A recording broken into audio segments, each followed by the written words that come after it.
Milingkod na sa pwesto si Army Major General Roy Galido nga gitudlo isip bag-ong commander sa Armed Forces Western Mindanao Command, Westmencom. Si Galido mao'y kanhi nangulo sa Joint Task Force Central ubos sa 6 ID nga nakabase sa awang sa lungsod sa Datu Udin, Sensuat sa Maguindanao del Sur.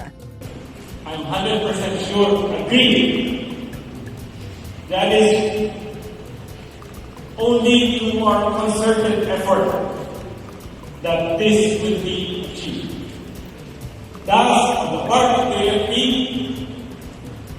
we have launched Pagkakasya, a campaign plan to complement the whole nation's quest for a better nation.